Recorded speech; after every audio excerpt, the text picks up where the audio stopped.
ada Yesus bersama dengan kami. Kami hendak mendengarkan firman Tuhan. Biarlah Roh Kudus-Mu bekerja, membuka mata hati kami, membuka bagi kami Bapa suatu wawasan yang baru lagi tentang pengenalan akan Tuhan. Dan demikian Engkau lebih lagi mengasihi kami. Kami semakin mengasihi Yesus yang telah mati menebus dosa-dosa kami. Terima kasih Bapa, dimuliakanlah nama-Mu lewat ibadah kami. Di dalam nama Yesus kami berdoa. Amin. Silakan duduk kembali.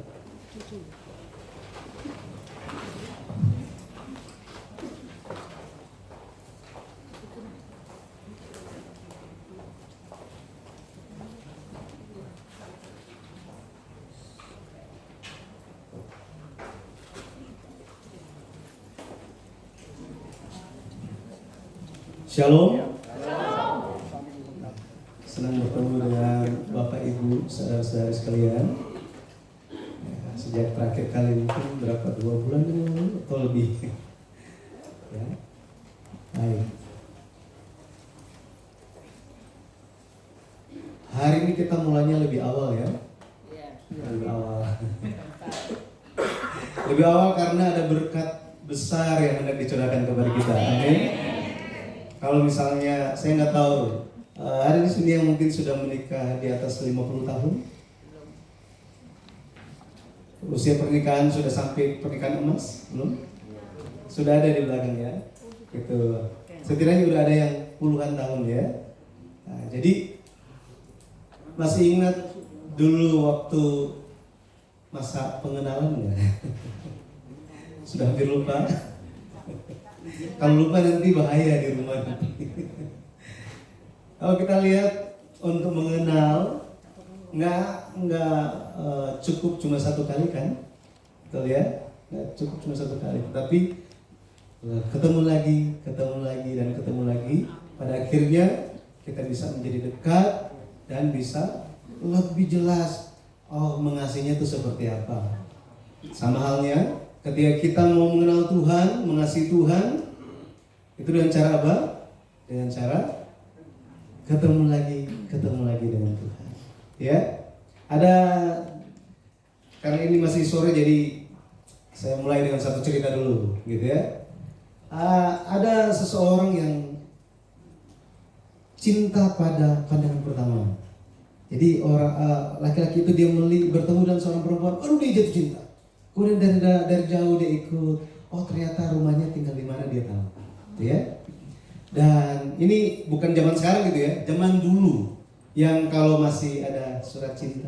Nah, sini pasti ada banyak pengalaman kirim surat cinta dan menerima surat cinta, ya, meskipun pengirimnya banyak. Tapi kalau kita lihat, dia sangat mengasihi, sangat suka kepada perempuan ini. Hampir setiap hari dikirimin surat cinta. Jadi dulu mas pakai pos kan ya, bener ya, pakai perangko. Kalau enggak lama sekali nyampenya. Jadi lewat pak pos, kemudian dikirim lagi, dikirim terus. Waduh, pokoknya sepanjang tahun dikirimi surat cinta. Perempuan itu jadi apa? Sangat bahagia. Ya, setelah kirim surat terus selama sekitar 2 tahun, pada akhirnya perempuan itu menikah dengan Pak Pos. Kenapa? Karena yang satu ini suka tetapi cuma lewat surat gitu ya. Cuma lewat surat tetapi nggak pernah muncul. Pak Pos selalu setia. Setiap waktu dia muncul, ya, sampai apa? Ini kok yang kirim surat nggak datang, tapi Pak Pos ini apa sekali dia datang, makin kenal. Akhirnya apa? Waduh, jadian deh jadinya. Jadi hari ini mari kita mengenal. Saya percaya kita bukan seperti yang laki-laki yang tadi cuma kirim surat aja, tetapi datang berkumpul untuk bertemu dengan Tuhan. Amin. Pasti ada berkat besar bagi kita. Haleluya.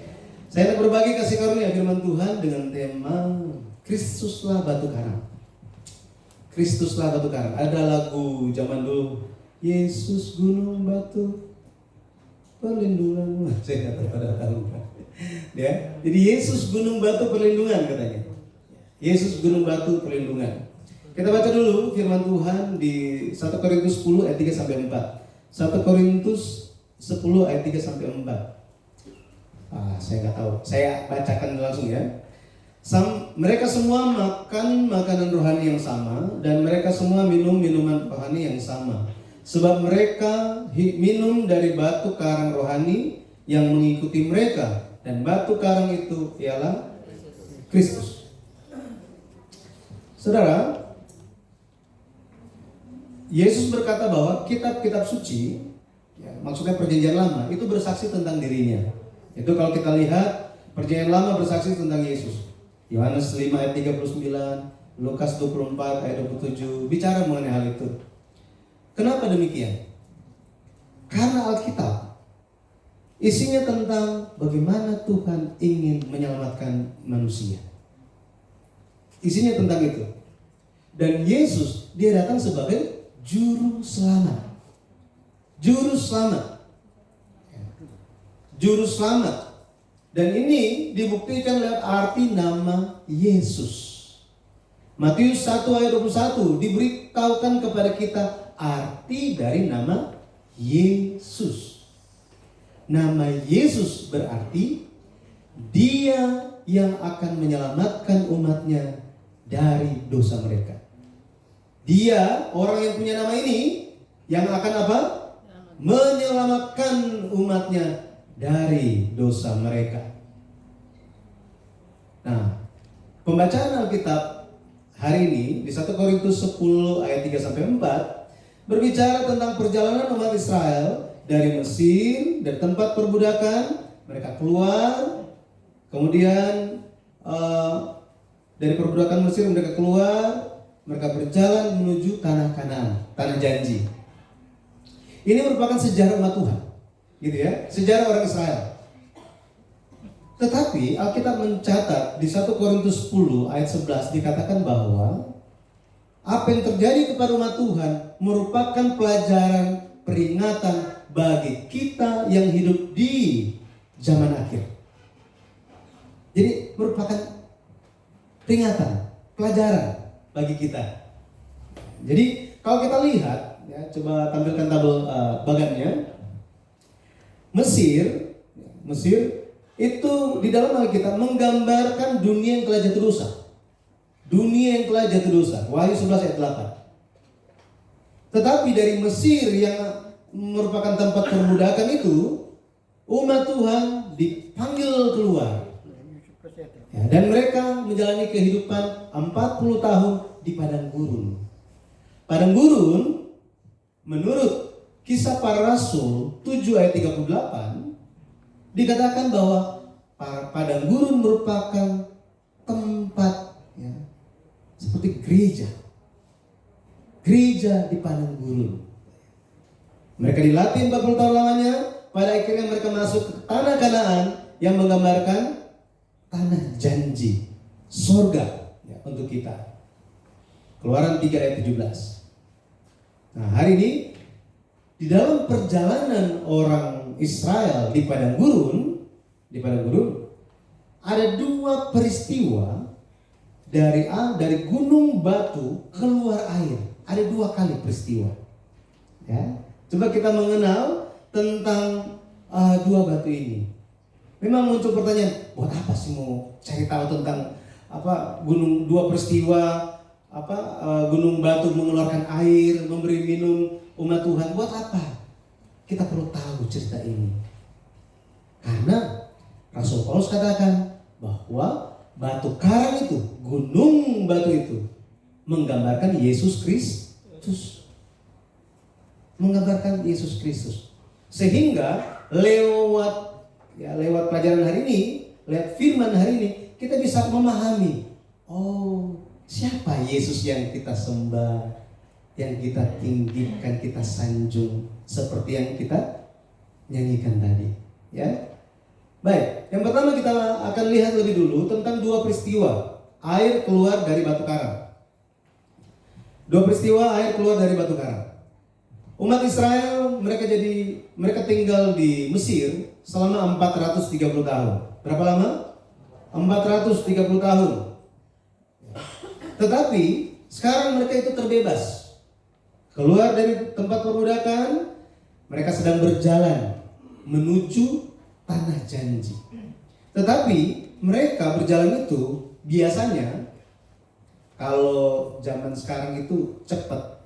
Karena udah ada mobil gitu ya, dari Mesir pergi ke Yerusalem. Itu cepat. Kalau jalan kaki itu paling lama 2 minggu. Paling lama berapa? 2 minggu. Tapi kalau kita lihat orang Israel dari Mesir sampai ke Kanaan butuh waktu 40 tahun. Wah. Apa mereka salah naik kereta? Betul ya? Seharusnya hanya 2 minggu menjadi berapa lama? 40 tahun. Berarti apakah lancar-lancar saja di situ? Berarti ada masalah. Ada masalah. Selama 40 tahun mereka di padang gurun, mereka berkemah di padang gurun itu 41 kali. Mereka masuk tanah Kanaan, mereka berkemah untuk yang ke-42 kali. Di Gilgal namanya. Ya, perkemahan yang ke-42 di Gilgal. Nah, kita akan fokus kepada perjalanan di padang gurun. Ada 2 peristiwa air keluar dari gunung batu. Peristiwa yang pertama itu terjadi di satu tempat namanya Rafidim. Apa namanya? Rafidim. Jadi mereka rame-rame. Yang keluar dari Mesir itu jumlahnya 603.550 orang. Laki-laki saja di atas umur 20 tahun. Artinya itu ada 603.550 kakak. Kalau dikali 4 anggota keluarga, berarti ada sekitar 2 juta orang yang keluar dari Mesir. Banyak nggak? Banyak ya? Kalau misalnya kita semua, ini ada berapa? Ada 200? Kira-kira ya? Menyeberang di sana bersamaan. Kira-kira macet nggak? Pasti macet kan? Ya, pasti perhatikan banyak orang kan? Bisa bayangkan ada 2 juta orang jalan kaki. Wah, kayak apa itu? Kalau mereka pasang berkemah dari ujung sini sampai ujung sana ada 8 km. Ukuran perkemahannya saja. Besar ya? Besar. Nah, sekitar 2 bulan mereka berjalan, mereka tiba di satu tempat yang namanya Rafidim. Ini perkemahan yang ke-10. Rafidim, arti nama Rafidim adalah padang atau padang rumput. Tempat beristirahat, tempat peristirahatan. Itu arti nama Rafidim. Awalnya itu adalah tempat yang banyak air, tetapi pas mereka ke sana, airnya nggak ada. Lagi kering. Mulai mereka apa? Kecewa. Ini harusnya jadi Rafidim, harusnya jadi apa? Tempat peristirahatan. Kok nggak bisa istirahat? Air aja nggak ada. Mulai mereka ngapain? Bersungut-sungut. Mulai mereka komplain, sampai-sampai bertengkar dengan Musa. Berantem dengan Musa. Sampai ada yang mulai provokasi dan bilang apa? Udah pegang batu aja, kita lemparin Musa itu. Sampai seperti itu. Ada yang mau gantiin tugas Musa?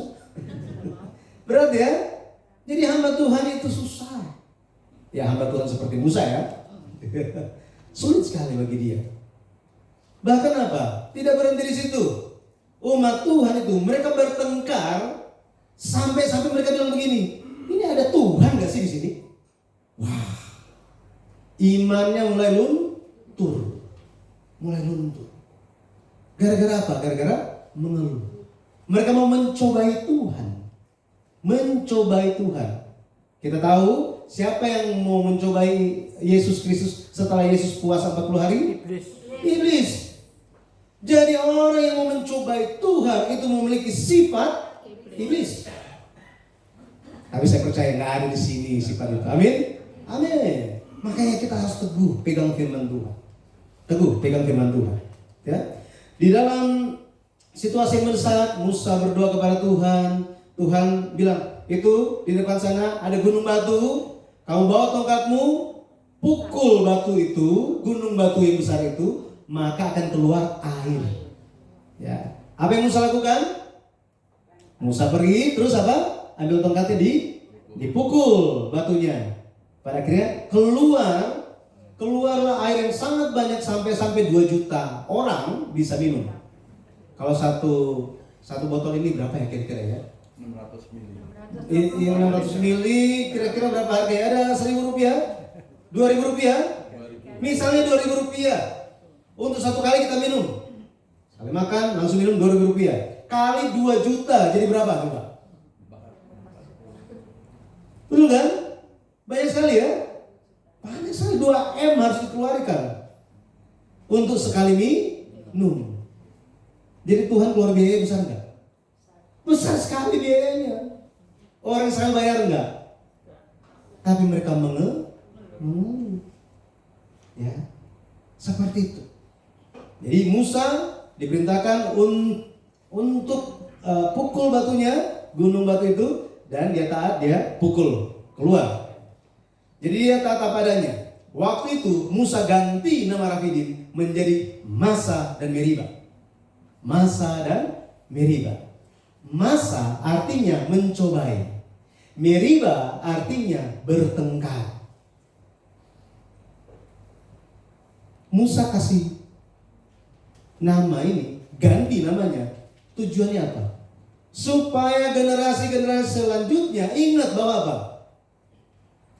Kakek nenek kalian dulu pernah mencobai Allah, mau bertengkar dengan Allah. Kalian jangan seperti itu. Itu tujuannya. Mazmur 95 ayat 8-9.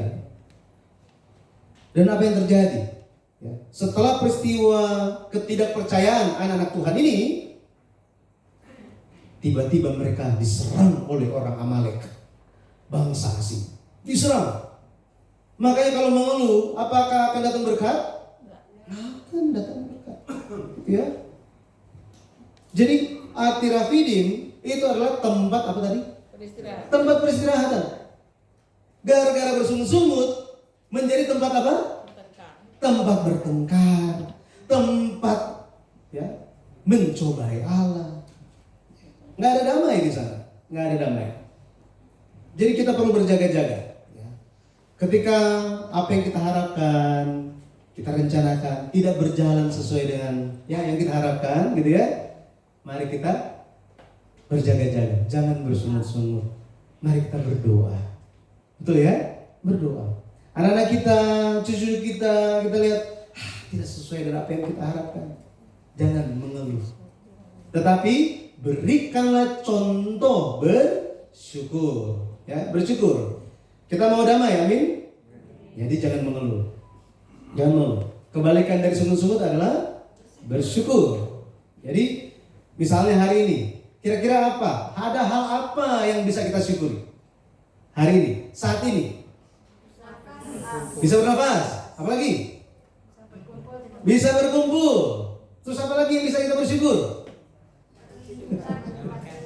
Ya? Bisa menikmati berkat Tuhan. Bisa bernyanyi bersama-sama, amin. Ya, makanya Yesus, ya, Yesus sangat mengasihi umat Tuhan yang melayani. Kayak di dalam Yesus pernah di antara murid-murid kan mereka, saya begini, kita bisa ada berkumpul, bisa saling melayani. Ini adalah suatu berkat. Waktu Yesus bersama-sama dengan murid-muridnya, mereka bertengkar siapa yang lebih besar. Yesus bilang apa? Yang duduk makan sama yang melayani, yang mana yang lebih besar? Yang duduk makan yang lebih besar kan? Kita pergi ke restoran, yang dilayani siapa? Kita atau pelayannya yang dilayani? Kita kan? Berarti yang lebih besar siapa? Kita.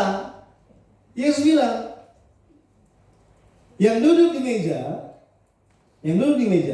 itu lebih besar daripada yang melayani. Tetapi aku ada di sini untuk melayani. Jadi ketika kita ada melayani, Itu merupakan suatu berkat. Haleluya. Berkat Tuhan. Ya. Rasul Paulus bilang, kita harus bantu orang yang lemah. Ingat, Yesus pernah berkata, lebih berbahagia memberi daripada menerima. Amin. Ya. Kita harus suatu berkat. Ya. Saya berdoa dan memberkati kita semua yang hadir, senantiasa bersyukur sehingga damai Tuhan membawa sukacita, kemurahan, kasih kekal Allah Bapa tercurah kepada kita dan anggota keluarga. Amin. Amin. Itu yang pertama di Rafidim. Yang kedua, jadi peristiwa pertama terjadi di Rafidim kan? Nah, terjadi lagi air keluar dari batu, gunung batu. Terjadinya di Kades. Di mana? Kades. Tetapi ini bedanya dari yang pertama yang di Rafidim, sudah 38 tahun berlalu. Jadi kalau zaman dulu masih umur 20 tahun, masih 30 tahun, sekarang 30 ini kan 30 tahun nih di Rafidim. Terus berkeliling-keliling kan di padang gurun. 38 tahun kemudian apa? Sudah umur berapa? Sudah umur 68 tahun. Tuh ya. Waktu sudah sangat lama berlalu. Kades, arti nama Kades adalah tempat yang dibedakan dengan kudus. Apa artinya? Tempat yang dibedakan dengan kudus. Itu kalau kita ingat Kadash, Kados, Kudus. Nah ini asal katanya dari ini Kades, gitu ya. Tetapi nama asli tempat ini adalah En Mispat. En Mispat. Coba sebut sama-sama. En Mispat. Wah, udah bisa bahasa Ibrani semuanya. Arti namanya mata air penghakiman. Mata air penghakiman. Nah, kalau kita lihat ini sudah 38 tahun berlalu kan? Yang tadinya umur 30, sekarang udah umur berapa? 68 tahun sekarang. Waktu itu mereka ada masalah yang sama lagi. Udah sampai ke sini, ternyata apa? Nggak ada air juga. Nggak ada air juga. Akhirnya mereka berkumpul, mereka lihat, mana Musa? Mana Harun? Mereka datang rame-rame gitu kan, kerumuni dan mulai bertentangan dengan Musa dan Harun. Mereka sampai apa? Dipegang ininya, terus digoncang-goncangkan. Mereka mau berantem lagi. Wah, mau berantem lagi. Hendak berkelahi. Jadi waktu itu Musa, bayangkan, Musa dia dulu umur 40 tahun. Setelah lewat 38 tahun, sekarang udah umur berapa? 78.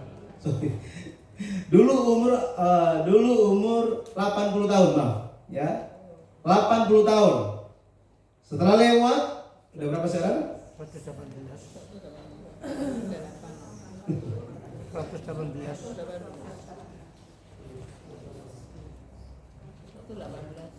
Ya. Jadi kalau kita lihat, ya, Musa pada akhirnya mendengar bagaimana perkataan-perkataan yang kasar, yang menusuk, membuat hati dia sangat pahit. Dia akhirnya doa lagi kepada Tuhan. Tuhan, apa yang harus saya lakukan Tuhan? Ini mereka minta air, airnya nggak ada. Tuhan bilang apa? Di dekat kamu itu ada gunung batu. Berbicaralah kepada batu itu, maka batu itu akan mengeluarkan airnya. Sekarang perintahnya apa? Bicaralah kepada gunung batu itu. Waktu itu apa yang dilakukan? Musa ambil tongkatnya, dia pergi, terus dia pukul batu itu 2 kali. Sesuai dengan perintah Tuhan enggak? Wah. Apa yang terjadi kepada Musa? Bagaimana pikiran dan hatinya waktu itu? Sangat kesal, betul? Galau sekali hati dia. Kenapa? Karena umat Tuhan yang dia pimpin dengan penuh kesabaran 40 tahun, hampir 40 tahun. Waduh, mereka nggak berubah. Masih sama, bersungut-sungut. Itu yang terjadi. Wah. Hatinya begitu gelap, begitu pahit. Apa yang dia lakukan? Dia terprovokasi, dia marah. Akhirnya apa? Dia lupa perintah Tuhannya apa. Perintahnya apa? Berbicara. Tetapi yang dia lakukan apa dia? Dia pukul sampai 2 kali. Dia lakukan kesalahan yang besar. Gara-gara hal ini, Tuhan larang dia masuk tanah Kanaan. Wah. Bayangkan kalau kita semua jadi Musa. Udah capek-capek melayani, tiba-tiba nggak masuk. Ya, ini bukan maksudnya Musa nggak masuk surga ya, bukan, saudara, bukan. Dia kangen sekali kepada tanah Kanaan, dia ingin sekali masuk ke sana. Tapi Tuhan bilang apa? Sebagai hukuman kamu tidak taat, kamu marah-marah, ya, tidak taat perintahku, kamu tidak bisa masuk. Yakobus 1 ayat 20 berkata, amarah manusia tidak mengerjakan kebenaran di hadapan Allah. Alkitab